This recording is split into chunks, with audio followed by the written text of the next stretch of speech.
about the man that shoved a man in the path of a train in New York. The suspect is named Kamel Hawkins, Brooklyn, 23 years old.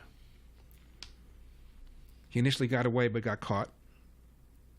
By the way, the injured victim survived. He fell into a trench between the tracks as a train ran over him and was taken to the hospital with head injuries. He's expected to recover. Meanwhile, the suspect had prior arrests for body slamming a police officer in Queens. His father told the New York Post, quote, "We think somebody put something in his weed," close quote. The father said the son had been acting weird and that he needs help but refuses to seek the help. Also on New Year's Day, there were two separate unprovoked subway stabbing incidents during the daylight hours on the West Side. A 30-year-old man was reportedly stabbed in the head and hip waiting for the 1 train at 110th Street and Broadway. The station is said to be in one of the safer areas of Manhattan near Columbia University, near the Cathedral of St. John, near the diner made famous on the episodes of Seinfeld. Another man was stabbed while waiting for the 2 train at 14th Street and 7th Avenue on the same day. Meanwhile, authorities found 22 Tren de Aragua migrant gang members during a raid on residents in the Bronx. Supposedly, the governor's plan has improved public safety, but people don't feel that way. One commentator on TikTok said, "Kathy Hochul needs to resign." Another one wrote on X, "Daniel Penny for governor." Speaking of which, a friend of mine, Bruce Bialowski, wrote a very compelling column and said the man of the year should have been Daniel Penny.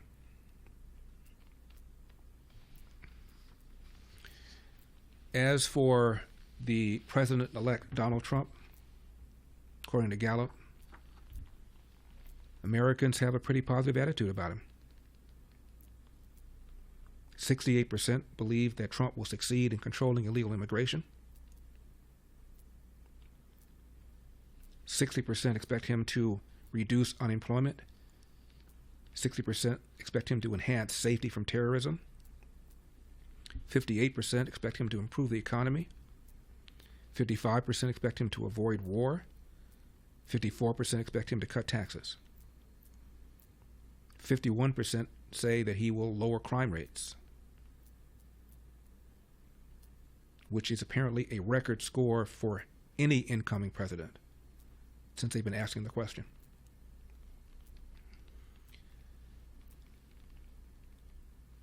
33% say that Trump will somehow manage to heal political divisions. 35% say he'll improve the quality of the environment. 40% say he'll make the healthcare system better. 41% say he'll improve race relations. 43% say he'll improve education. 45% say he will substantially reduce the budget deficit. 46% say he'll improve conditions for the poor and minorities. 47% say he'll lower prices. 47% expect him to improve the way the federal government works. Public opinion is split on whether Trump will bolster respect for the United States abroad. More on this when I come back. People feel a lot differently about this version of Trump versus the 2016 version. Gallup says a far greater share of Americans, 55%, believe that Trump will keep us out of war. That's an increase of 17 percentage points compared to 2016, when 57% expressed doubt about his ability to keep us out of war. It's a startling contrast between the way people perceived him in 2016. Also, expectations about his ability to control illegal immigration has increased by 9 points since 2016. Confidence in his ability to reduce crime has increased by 8 points compared to 2016. There's been a 6-point increase in optimism about Trump improving race relations. So people perceive Trump to be very different than they perceived him back in 2016. But of course, that doesn't stop the left from denouncing him and denouncing his supporters. Julian Castro is a former member of the Obama cabinet. He was the HUD secretary. And he says that the loyalty between Trump and the MAGA movement is off the charts. He didn't mean that in a positive way. Number 10. I know, Alicia, it's getting harder and harder to remember the normal world here. But in the normal world, senators would actually do their homework and meet with nominees and hold these nominees to a certain standard of experience, of character, good background, and of course, also this deference that does go into the fact that you have a president who was elected by the American people. But there's no question, look, that in cycles past, that people like this, whether we're talking about Matt Gaetz, Kash Patel, Pete Hegseth, Tulsi Gabbard, they would have been rejected. But the fealty to Donald Trump and the MAGA movement is off the charts. And it is a law of gravity in politics that politicians are first interested in preserving their job. That's probably 99% of the time. If somebody in politics feels like they're going to lose their job by voting a certain way, they're not going to vote that way. And that's even more true for these Republicans. And it's especially true for Republicans and primary challenges. Another rule of thumb is that Democrats generally are more concerned about general elections, and Republicans are fearful of losing in a primary. And that's what you have going on here, that Trump MAGA movement pushing the button of you're going to get challenged, you're going to lose your primary, you're going to be out of a job if you oppose these nominees. And of course, that would be a bad thing, right? Jennifer Rubin writes a column with the Washington Post, a Trump hater, and she suggests that MAGA voters are basically illiterate, number 35. Okay. Why would ABC, Disney, the mouse, who has more money than God, settle with Donald Trump? I honestly don't know. I've asked, why would ABC? But people ask me all the time, why is the media so mamsy-pamsy?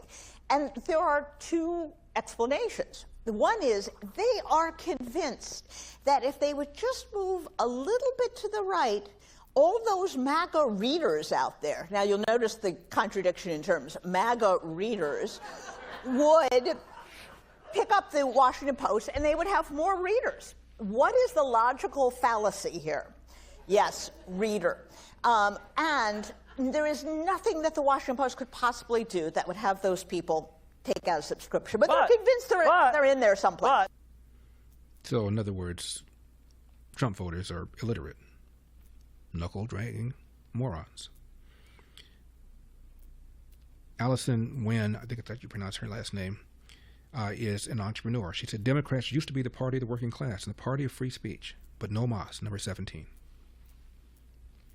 So, Allison, all of these names are failed governors, and the so-called moderates couldn't even deliver Kamala Harris their states, and yet this is who they're relying on. What are your thoughts on that? Well, if you're not doing a good job with your local politics or your state politics, like the state of California, Gavin Newsom has not been doing a very good job. Look at our homeless situation. Look at the economy in California. A lot of companies have been relocating to Florida and Texas. So if you're not doing a good job in your state or your city, you should not be promoted to the national level, bottom line. So just to follow up with you, Allison, because you were an Obama fundraiser, and now you are completely frustrated with the Democratic Party. So what attracted you to the Democrats in the first place that no longer keeps you in their camp? That's a really good question. I believe that there's a realignment. It used to be the Democratic Party. The Dems were supporting the working class, the middle class. It was the party of free speech, no censorship. And yet now the tables have turned. They're in cahoots with big tech. Look at what they did during the election and suppressing certain information about Donald Trump. When you search for Donald Trump, Kamala Harris came up on Google. When you try to search for the Joe Rogan podcast, it was very difficult to find on YouTube. So there is now a realignment. And basically, they've allowed the radical left to hijack the party. Well, Katie, Go ahead.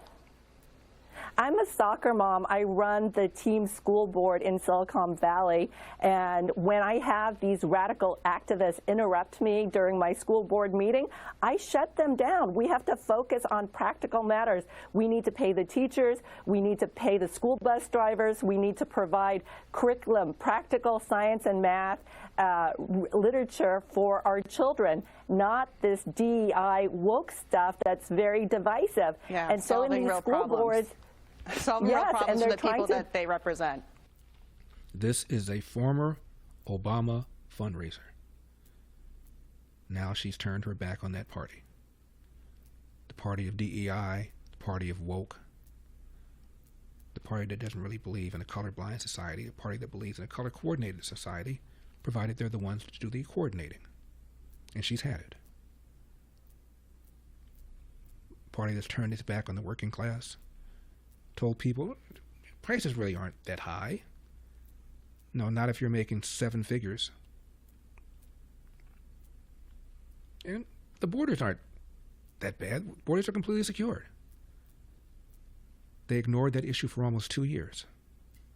It wasn't until Abbott and DeSantis put these illegal aliens on buses and sent them to places like New York and Chicago and Martha's Vineyard, then and only then did the media begin to focus on this.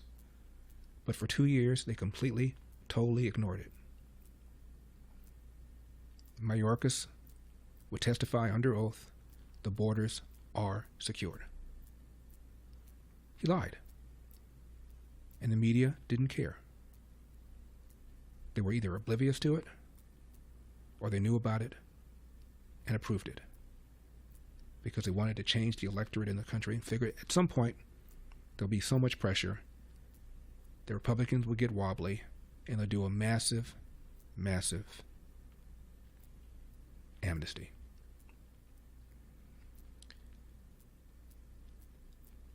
Gavin Newsom claims that he's not going to allow the authorities to deport illegal residents of California.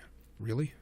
Thanks for watching these clips from The Larry Elder Show. If you enjoyed this content, be sure to subscribe to my channel and hit the bell icon so you never miss a moment. More thought-provoking discussions are just a click away, so stay tuned, and we'll see you in the next one.